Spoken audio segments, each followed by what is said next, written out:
This is a really important video about a stabbing that took place in Tallaght in Kilnamanagh this evening at 6 p.m.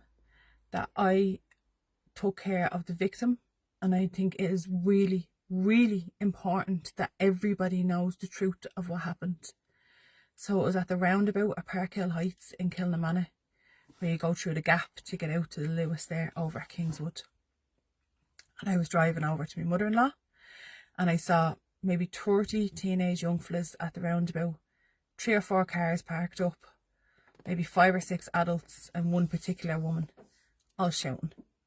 And then I saw this man standing there, completely dripping in blood from his head right down to his toes. His entire body was covered in blood, and it was pouring blood out of his head.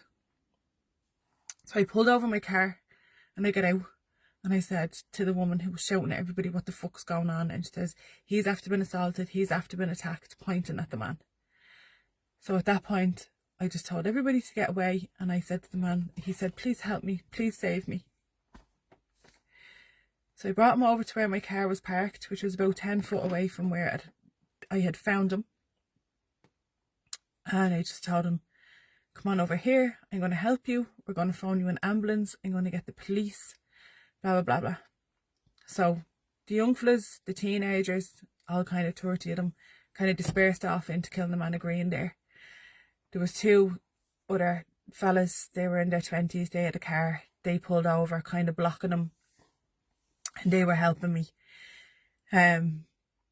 So eventually called the ambulance, called the police. There was people from Kilnamanagh, from the area, adults and teenagers, grown-ass adults, same age as myself, 40 years of age, coming over shouting that the man was a paedophile, that he had his trousers down, that he was wanking on the roundabout, that he was taking his clothes off over at the playground in Kilnamanagh. Now this was miles away from the playground in Kilnamanagh.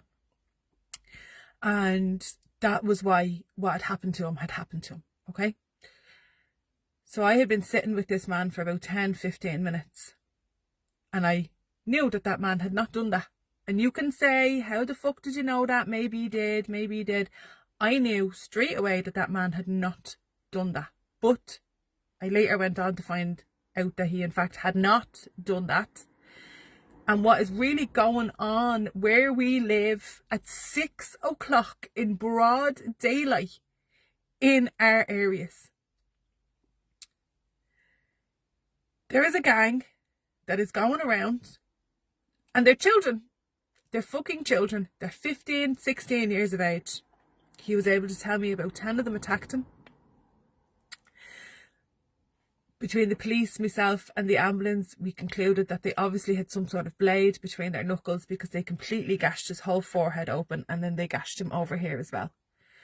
4 Indian men and another man have been facially stabbed by this gang of teenagers in the last 4 days in Tallaght. Now, how many of you knew that? How many of you heard about that on the news? So your teenagers from your area are going around stabbing innocent men in the face. This particular man, and I'm not going to use his name, and I'm not going to use the video. I'm sure if you have a teenager, go and ask them. The videos are all over Snapchat. Was walking to his temple to pray. That's what he was doing. He was just walking down the fucking road is what he was doing. And he was attacked from behind by these, I don't know what you'd call them. I love animals, so I wouldn't call them animals. By these absolute scumbags. They punched him in the head with what I can only assume was a blade between their knuckles. He went down to the ground. He's badly injured, completely covered in blood. I'm going to guess he's got massive head injuries because the blood did not stop pouring from his nose the whole hour that I sat with him waiting for an ambulance. An hour. I gave him a blanket out of my car. I gave him a pair of cycling shorts I had in the blue to put some compression on the wound. On the police claim, I got gloves. And I sat with him and I told him the whole time that he was going to be okay. And I was so sorry that this had happened to him. They stripped him of his clothes. They took his trousers off him. They took his underwear off him. They took his shoes. They took his phone. They took his bank cards. They took everything. And they left the man literally for fucking dead, to be perfectly honest with you. As much as he was standing, they very, very easily could have killed him with what they'd done to him. The man gave me his name, his phone number, his address. He told me about his family in India. He told me about why he's in this country. He came here a week ago. He is working for Amazon. He is so highly intelligent and qualified at what he does. India brought him here because there was no Irish person who was capable of doing what he does.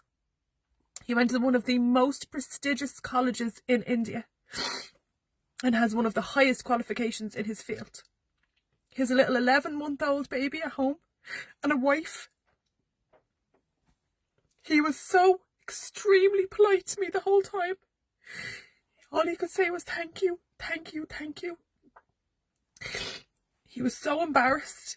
I had given him the blanket to cover himself up. He was so embarrassed. He was visibly shocked, completely shocked. After the ambulance came and the guards left and all the rest of it, he had given me his address and told me he stayed with a friend. He had come to stay with a friend here. And I went to that address and I rang the doorbell of the apartment and nobody answered.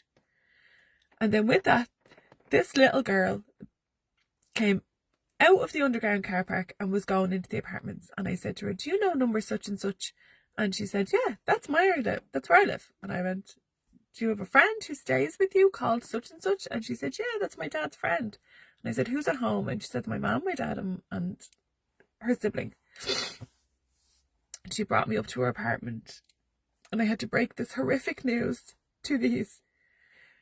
Really, I can't even begin to describe the nicest family you could possibly meet. They were just horrified. She's a nurse in Crumlin Hospital. The man frantically ran around, getting clothes for his friend, a towel for his friend, food. They thought he was asleep in their spare bedroom. And she sat and she cried at me and told me what an amazingly kind and gentle man he is. I told her what they said and why they had done that to him, and she said there was no way possible. She says, I know this man 20 years. She said he is the most gentle soul ever. She said, I warned him. She said, I told him it's not safe here. Do you hear that? It's not safe here. It's not safe here where we live, in our community, at 6 o'clock in broad fucking daylight on a Saturday. It's not safe here. It is not safe here. There are teenagers going around stabbing people in the face. Innocent people. The guards aren't doing anything about it. They can't catch them. They don't know who they are. They're not afraid of it. Our own people, our own community, our own friends and neighbours and people you have a drink with down the pub are believing these vicious, disgusting rumours that this gang spreads to justify their behaviours, that this poor innocent man had done some sort of untrue paedophile action, that he hadn't, that this is what the gang does. They spread this rumour to allow the people of the community to justify their actions. And that's the truth. And that is the truth. And, you know, my partner said to me, you've done all you can do now.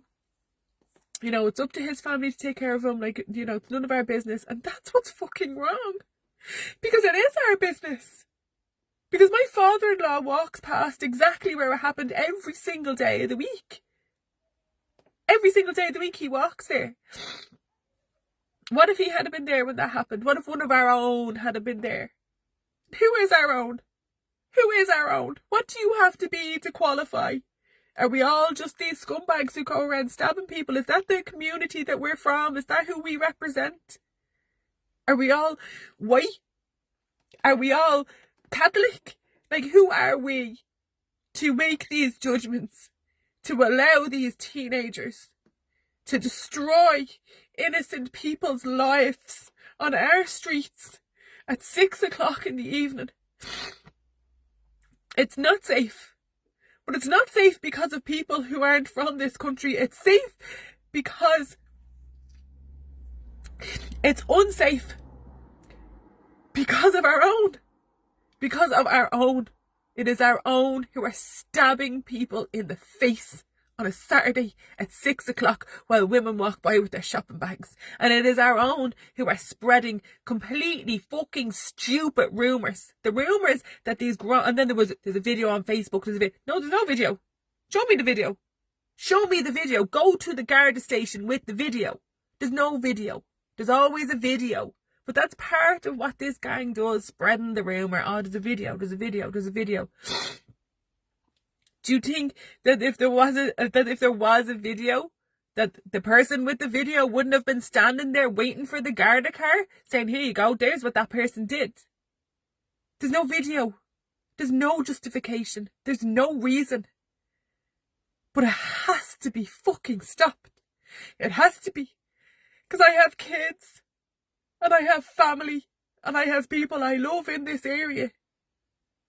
And I can't live where we all just turn away, where we all just believe these poxy rumours, where we all just go with the fucking trend. That man is completely scarred for life. While I was still in the apartment with the family that he's staying with, he was going down for a brain scan. God knows what the results of that are. What did that man do? What did he do? I just want the truth to be out there for everybody who hears the vicious rumour in Kilnamana tonight that that's why that happened, and fuck him. No, you're wrong. You're very, very, very fucking wrong. You have believed a mob mentality. You have believed a rumour that suited the justification of teenagers stabbing people in the face in your city. The real truth needs to be out there. And the real people need to fucking stand up and do something about it. It's awful. And it's not safe. It's not safe for anybody. And it's our own that are causing the fucking murders and the stabbings and the fucking problems. It's our own. Not the foreigners.